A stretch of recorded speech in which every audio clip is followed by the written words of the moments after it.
Welcome back to the South Australian Sports Show. One of the great basketballers of South Australia, Brett Maher, joins us in the building. Brett, how are you? Yeah, good, thanks, guys. Mate, just quickly, the life of retirement now. You've been out of the game a little while, mate. You've joined the Fireys. How is life? Yeah, loving it. It's good. I've kind of really stepped away a little bit. I don't have a big role with the 36ers at the moment. My youngest daughter's started playing basketball, so I'm now getting circulated back into the junior tournaments and that side of things, which is good to kind of get back into that. But yeah, I'm really enjoying just a little bit of a breather from it. How many Olympics did you go to, Marzi? I went to 3. 3 Olympics. You went to 4. How many games did you play for Australia? 398? Nah, 365. 365. Yep. How many did you play for Australia? 100, just over 100. Just over 100, yeah. So between us, we've played something like 500. Oh, between us, mate, we've been to 8 Olympics. It's a great story, isn't it? I mean, really, you know, when you get down to it. Mate, you watched the 36ers last year. They surprised a lot of people. Most people predicted they wouldn't make the finals, and they soared into the finals and unluckily lose to Wollongong, a step away from a grand final. How'd you see their year?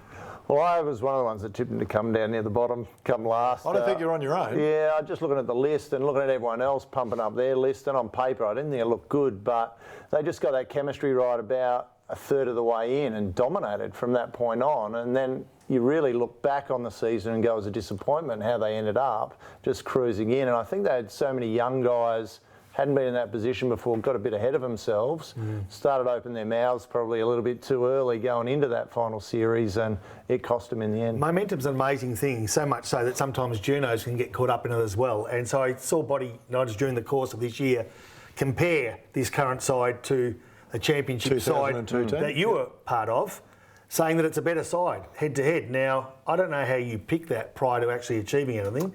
How did you rate this year's side, given that your first thoughts were it wasn't up to scratch, being compared to a side that's actually achieved something? Did you get offended by that sort of stuff, or look at? He was only the captain of that team. No, but I just didn't see the comparison. I just didn't see any validity in that comparison. I think you were talking in the footy segment about people getting carried away with teams early on, and I think you can't really judge two teams until the end of a season and see what they've achieved. And even then it's hard to line up head to head, but I just, man on man, man v man, play v player in that lineup, there was no comparisons in a lot of them. Yeah, I don't think so. They had some key components filled. I really like watching Randall, and it's a shame that he probably won't be coming back. Daniel Johnson's been pretty solid the last 3 or 4 years as well. Mitch Creek had a pretty solid year. So they had some real key players that were performing week in, week out. But just towards the end of the season, I think Joey started messing with the lineups probably 3 or 4 weeks out from the finals as well. And that really, because they'd locked in first spot then as well. And I don't know what he was trying to achieve there, but that's when they really started to taper off and just lost momentum, as you said, and couldn't get it going. 5-year contract for Joey Wright. What's your thought on a 5-year contract for a coach, mate? It's great if you're the coach. Who gets that? He was already on a 3-year deal, and they've gone, don't worry about that. We'll extend it to 5. So, yeah, you just don't get that. He's a good salesman, though. But he's a good salesman. He talks a good game. He's American, so he likes to talk, and if he's got someone that will believe him. I get along really well with Joey, and I think he's done, if you look at his coaching record the last couple of years, I think he's done a pretty good job. Yeah, it's pretty good. Mate, the NBA is on at the moment. There's a focus on that. I know it's not a South Australian sport, but a lot of the South Australian kids are into it, so we see them around. You're seeing with your daughter. Everyone wants to know where it's going. I mean, can you see anyone stopping LeBron and Cleveland? Well, I guess the SA link is Joe Ingles, firstly, with the Utah. And I've loved his season. He's shot the ball really well, and he's out of contract with the new deals coming in. People are whispering that he's probably going to get 10 mil plus a year going forward, so that's pretty exciting for him. There you go. But they've Joey's getting 5 years. He's getting 10 mil. 10 mil. And here's us, 600 games between us. We've got nothing. Well, I'm thinking Renee's not going to get that much from the Thunder, so Joe's got to pick up the slack, doesn't he? Yeah, they've just been swept by Golden State, and as you said, LeBron is carrying Cleveland through that series 4-0. They're both swept, and inevitably they'll play in the finals. But I've really enjoyed watching the other 2 series as well. The San Antonio Spurs with Patty Mills, I have a little soft spot for them, and he's been playing quite well. That's now tied up with Houston, and Harden's great to watch from Houston. And then Washington to have Wall going up against Isaiah Thomas with Celtics. That's a great series at 2-2 as well. So I'm thinking, mate, most of those games are on during the day. As a fireman, do you sit and watch those, mate, or are you too busy doing your fiery stuff? Just wondering. What's the busy romantic answer? We're too busy working. We're flat chat. So no, we're out drilling and tending fires and car crashes, of course. Exactly. Mate, the fitness, just on that, the fitness that you had as a player, I know it was a couple of years before you got in the Fireys, but they have a pretty rigid test that you have to pass to get from fitness into the next stage to join. How did you find the fitness component of your basketball compared to the fitness component to enter into the Fireys?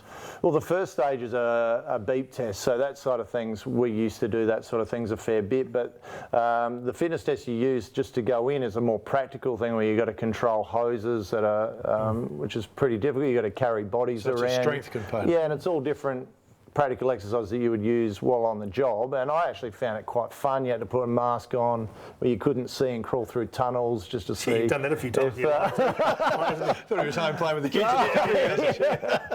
So yeah, it was actually fun, but it was very, very hard. Yeah. And a lot of people say about, should girls be in the fire service? And I think if they can get through that, then they've earned their spot in there. Yeah, for sure. All right, let's talk about girls in sport, mate. Obviously, women's basketball has been around for a long time. The Lightning are just making some new recruits. They look like they're solid. What did you make of the women's AFL?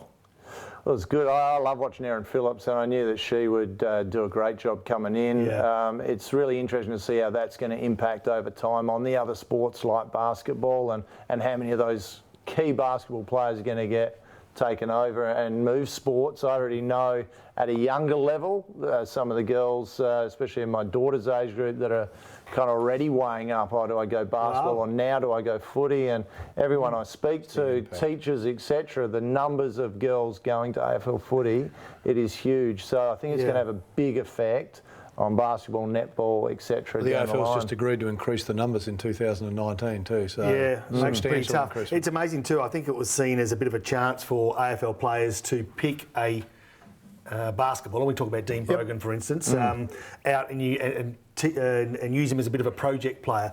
But I think it gives them an enormous advantage from someone like Erin Phillips, who has that hand-eye coordination, got an idea about, positional placement on a field to go out there, and the very fact that she was brought up in the game anyway. I mean, she was ready made for it. She was one of the better players when they had the slowdowns. People were saying then that she should be playing. That's right. Mate, before we go, you're back watching your daughter now play. Is there an interest to get involved with coaching, or you're quite happy being the dad that sits back and watches? Yeah, I think soon after I retired, I wasn't exactly sure where I was going, and coaching was an avenue I looked at for a small period of time. I coached in the state league and wanted to see where that could take me. But at this stage, because we have rolling shifts as well, I got approached to coach, and I just can't dedicate the right amount of time to it. But I do try and help out a little bits and pieces. Do you miss it? Or is the camaraderie in the fire brigade similar to a basketball? I think that's what helps, It's one of the only jobs I've seen where you get that same sort of locker room type feel, which helps, I think. Okay.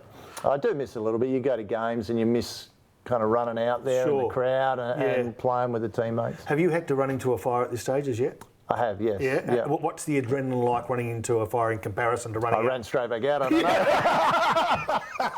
Is it scary? Is it? It's not really, because you're focused on task and you know what you have to do, and you just go in and do it, really. You don't worry about what the worst things could happen. Just think about putting it out. Okay. I never saw him run backwards once when they called his number and name. I saw a lot of people stand up and cheer. Brett Maher, our special guest. Stay with us. Still plenty to come on the show.